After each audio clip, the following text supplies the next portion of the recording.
तो ई उ ऋ का उच्चारण स्थान क्या है? दंत। ऋतु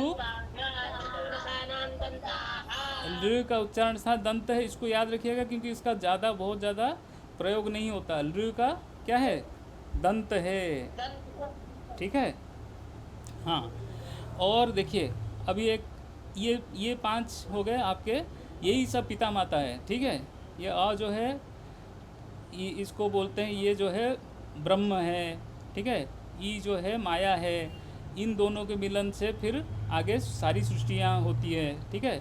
अब अ और ई मिल गए। ठीक है। ब्रह्म माया से क्या उत्पन्न होता है? ईश्वर उत्पन्न होते हैं। ठीक है। तो ई अ और ई मिल करके क्या हो जाता है? अ का उच्चारण स्थान क्या है? हम्म? कंठ। ठीक है। और ई का क्या है? तालु। यही दो मिलकर के क्या आपका बन जाता है? कंठ तालु। किसका है? कंठ तालु। हाँ, ए और आई, यही ये दोनों इसी से ही होते हैं। अब समझ जाइए, अ ई मिलकर के क्या हो गया? ए हो गया। ठीक है। आई को भी छोड़ दीजिए। तो क्यों? क्योंकि अ का है कंठ, ई का है तालु, अ ई मिलकर के हो गए ए। ठीक है। अ ई उ ऋ के बाद फिर उसके बाद का कौन सा वर्ण आया? ए हो गया। ठीक है। अब देखिए, अ है, ए है, अ और ए ये दोनों मिलकर के क्या बन जाएंगे? अ का उच्चारण स्थान क्या है? कंठ। ए दो तो हो कंठ तालु। अ और ए मिलकर के आपका हो जाएगा आई। ठीक है। आगे पढ़ेंगे जब, ठीक है, गुण और वृद्धि जब पढ़ेंगे ना, ये गुण हो जाएगा फिर वृद्धि हो जाएगा। तो अ ए मिल करके हो जाएगा आई। ठीक है। अ ई मिल करके हो गया ए, फिर अ ए मिल करके हो जाएगा आई। इसी तरह से अ के साथ ऊ मिलेगा तो क्या होगा? अ के साथ ए मिल गया, उसके बाद मिलाएंगे अ के साथ ऊ। अ ऊ मिल करके क्या होगा? अ का उच्चारण स्थान क्या है? अ का उच्चारण स्थान कंठ। ऊ का उच्चारण स्थान ऊ का ओष्ठ। अ ऊ कंठ, कंठ ओष्ठ किसका है? कंठ और ओष्ठ। हाँ बोलिए। नहीं, दंतोष्ठ नहीं, कंठोष्ठ में पूछ रहा हूँ। हाँ सही, शुरू से सही बोल रहे हैं। कौन? क्या है? ओ दो तो हो, ओ दो तो हो। हाँ, ओ दो तो हो कंठोष्टम। तो पहले ओ को लीजिए। ठीक है। जैसे यहाँ पे ओ ए को ले लिए, वहाँ पे ओ को ले लीजिए, फिर वही अ आएगा, ओ से मिल जाएगा, हो जाएगा क्या हो जाएगा? ओ हो जाएगा। ठीक है। तो ए आई आप ए और ओ आपने बना दिया, और उसी से आपको अ से मिल करके वही हो गया, ओ और ओ भी हो गया। ठीक है। इनका सब डायरेक्ट कनेक्शन है। ठीक है। अ और ई मिल करके ए हो गए, हो जाते हैं। ठीक है। अ और ऊ मिल करके ओ हो जाते हैं। ठीक है। ये याद रहेगा ना? ये सब आगे संधि में यही सब काम में आएगा। ठीक है। इस इन्हीं से सारा सारा बनता है। सारे के सारे जो आगे के जितने वर्ण हैं, ए ओ आई ओ आपने देख लिया, चार वर्ण, चार वर्ण देख लिया ना कैसे कैसे बने? अ और ई मिलकर के ए बन गया, फिर ए के बाद बन गया आई। ठीक है। वैसे ही अ और ऊ मिलकर के क्या बना? अ ऊ मिलकर के क्या बना? हाँ,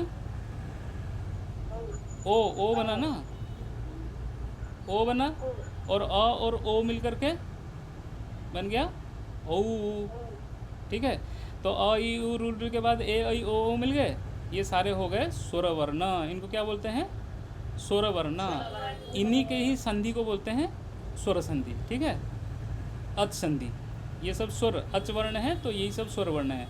तो देखिए अ ई उ ऋ जो है मुख्य वर्ण है, इन्हीं के इधर उधर जोड़ तोड़ से क्या बनता है? ये सब वर्ण भी बन जाते हैं। ठीक है। कोई नया वर्ण नहीं आया, सब वही अ के साथ ये सब मिलने से ही अलग अलग वर्ण हो गए। ठीक है। अब ये तो हो गया, उसके बाद क्या है? ओ के बाद क्या था? बोलिए। अयोन ऋलिक एवं अयोच, उसके बाद अरे सूत्र बोलिए। हाँ, यह बारह। ठीक है। तो अ जहाँ से उच्चारण होता है ह भी वहीं से उच्चारण होता है। कहाँ से? जी ह का उच्चारण स्थान क्या है? अकुह। अकुह विसर्जनीयानां कंठः तो ह का उच्चारण स्थान क्या हुआ? कंठ कंठ। ठीक है, वो जी ह का उच्चारण स्थान कंठ हो गया। ठीक है, ये याद रहेगा। अभी ह का काम जो है वो हल संधि में आएगा, वहाँ पे देखेंगे। उसके बाद क्या है? ह के बाद क्या है? य। ठीक है, य। अब देखिए उसको उल्टा मिलाना है। पहले हम अ को लाए थे, उससे ई मिलाए थे। अब हम उल्टा करेंगे, ई को लाएंगे, उससे अ मिलाएंगे। तो क्या हो जाएगा? बोलिए ई, पहले बोलिए ई, ई उसके बाद बोलिए अ। अ मिल करके क्या हो गया? क्या वर्ण क्या हो गया? ई अ। आई ई अ। ई अ य। ई अ य हो गया कि नहीं? ई य मिल करके क्या हुआ? य। ठीक है, ई अ य। ठीक है, ये ई को ही य होता है। तो ये समझ लेना है कि ई ही आगे चल के क्या बन जाता है? य। तो इसलिए बोल, ये दोनों का उच्चारण स्थान समान है कि नहीं? य का उच्चारण स्थान क्या है? य का नहीं, देखिए जो ई का उच्चारण स्थान है वही य का भी उच्चारण स्थान है। ई का उच्चारण स्थान क्या है? हाँ, ई को बस याद रखिए। य का जो है याद रखिए कि ये ई से ही, ई का ही, ई से ही आया है। ठीक है, तो ई के साथ य का सीधा सीधा संबंध है। ठीक है, ये ई के साथ अ मिल जाता है तो हो जाता है य। ठीक है, तो ई का उच्चारण स्थान तालु, य का भी उच्चारण स्थान तालु। ठीक है, हाँ, य हो गया। आगे ऊ का उच्चारण स्थान क्या है? ओष्ठ ओष्ठ। ओ नाम ओष्ठ ओष्ठौ। सूत्र को ही दिमाग में रखते हैं, लेकिन उसका प्रयोग को भी थोड़ा समझिए। हाँ, ऊ का क्या है? ओष्ठ। अब ऊ अपने जगह में रहा और अ आ गया। बोलिए ऊ ओ अ। आ ऊ अ। वा हो गया कि नहीं? व। ये उस व को, जी व कैसे कैसे बोलेंगे? व। ऊ वा ऊ मिल करके हो गया कि नहीं? व। हाँ, वही ऊ से ही व बना है। ऊ के साथ अ मिल करके हो गया व।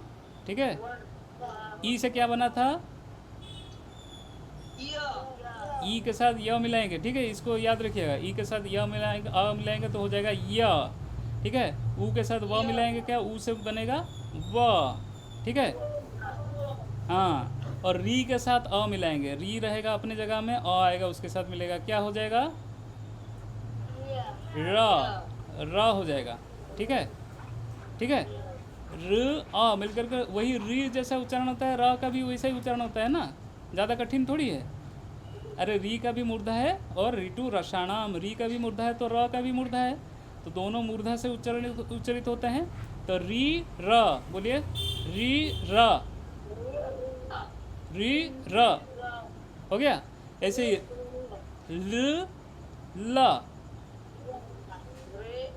ल ल एक जैसा है कि नहीं? हाँ, तो बोलिए य। अभी मैं उल्टा पूछ रहा हूँ, य किससे उच्चरित, इसके इसके जैसा कौन सा है? ई। ठीक है, तो य किससे उत्पन्न होता है पूछेंगे तो क्या बोलेंगे? ई से।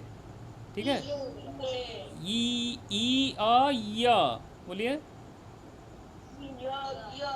हाँ, ऊ अ व, व, व, व। ठीक है, हो गया कि नहीं? व, या व, और री, री अ र, री अ मिल करके हो जाएगा र। ठीक है, री के स्थान पे अगर कोई अच वर्ण रहा वो हो जाएगा र, हो जाएगा, री को हो जाएगा र। ऐसे ही री के पर में अगर कोई अच वर्ण रहा, री का क्या हो जाएगा? ला। ठीक है, अब इक्वल नीचे आपका हो गया, और कोई चिंता की बात नहीं है, हो गया इक्वल नीचे आपका। ठीक है, अभी देखते ही बता देंगे आप कहाँ पे इक्वल नीचे हुआ, क्या संधि हुई। ठीक है, तो इक्वल नीचे क्या करता है? य व र ल करता है। ठीक है, इसको संक्षेप में बोलेंगे तो यण करता है। यण बोलने से आप य व र ल ही समझना, और कुछ समझने की जरूरत नहीं है। इकोणिच क्या करता है? जी याद इसको याद रखेंगे कि भूल जाएंगे कल? रखेंगे। हाँ, य व र ल करता है। देखिए इतना बड़ा ये सब आप रटिए अपने परीक्षा देने के लिए, लेकिन मैं जो कहता हूँ ये छोटा सा सूत्र रखिए। इकोणिच क्या करता है? यण करता है। यण मतलब य व र ल, ठीक है। हाँ, य व र ल हो गया। अच्छा, तस्वीर निर्दिष्ट पूर्व से तो इसका सहायक सूत्र है, इसको आप समझ गए हैं, उतना ही काफ़ी है, ठीक है। आगे इसका प्रयोग जब आएगा तब देखेंगे, ठीक है, उसका अभ्यास हो जाएगा बाद में, ठीक है। इसको छोड़ दीजिए। आगे स्थानांतरतम तो समझ रहे हैं। ई के स्थान पे य होगा, इसी को बोलते हैं स्थानांतरतम। उ के स्थान पे व होगा, यही स्थानीय अंतरतम है। अंतरतम मतलब सदृशतम, ठीक है, तो उसी के जैसा, ठीक है। तो इसको भी समझने की समझ गए तो ये हो गया, ठीक है। इसको भी छोड़ दीजिए ये दोनों। अभी क्या आया? अनचिच क्या करता है? एक शब्द में बोलिए, कौन बोलेगा? अनचिच क्या करता है?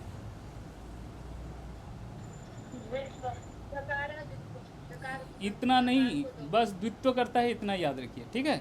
द्वित्व करता है, धकार को द्वित्व करता है कि धकार को, ये सिर्फ अनचिच क्या करता है? द्वित्व, क्योंकि सूत्र में नहीं जो लिखा है उसी को याद रख लेंगे तो हो जाएगा, ठीक है।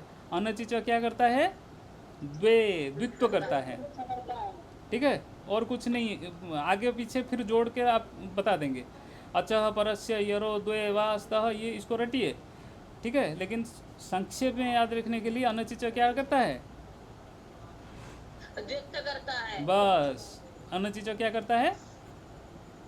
द्वित्व करता है। हाँ, जहाँ पे द्वित्व दिखाई देगा तुरंत, अभी जब तक ये संधि प्रकरण चल रहा है वहाँ पे अनचिच पहले दिमाग में आना चाहिए आप लोगों के, ठीक है। अनचिच, ठीक है, क्या करता है? द्वित्व करता है। हाँ हाँ, ठीक है, ये समझ में आ गया? हो गया आपका अनचिच। बस जहाँ पे द्वित्व दिखा नहीं तो आप समझ जाएंगे कि क्या करते, कौन का क्या है? अनचिच, ठीक है। अब झलाम जस जसी, एक शब्द में बताइए क्या करता है? मैं बता दूं? इस ये जस वस छोड़िए, बोलिए कि वर्ग का तृतीय अक्षर याद करता है। तृतीय अक्षर करता है, क्या करता है? वर्ग तृतीय, ठीक है। वर्ग का तृतीय, वर्ग तृतीय, ठीक है। वर्ग का तृतीय अक्षर आदेश करता है। वर्ग का तृतीय अक्षर, कोई भी वर्ग का तृतीय अक्षर बोलिए, कोई एक वर्ग लीजिए। वर्ग क्या है? कितने वर्ग हैं? क्या क्या क्या क्या? पहला क्या है? नहीं नहीं, क बोलिए, क च ट त प, ठीक है। ये जो है देखिए, स्वर वर्ण में 5 आपको याद रखना है, अ ई उ ऋ। इसी से बाकी जितने स्वर वर्ण जो है ना, इसी से निकले हैं। ऐसे ही व्यंजन में भी आपको 5 याद रखना है। कितने याद रखने हैं? 5, इससे ज़्यादा नहीं याद रखना है।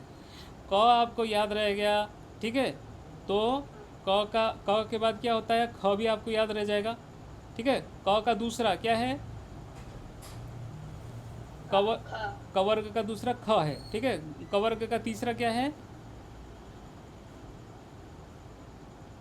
अच्छा, ये दिक्कत हो रही है आपको, बोलिए क ख ग घ ग,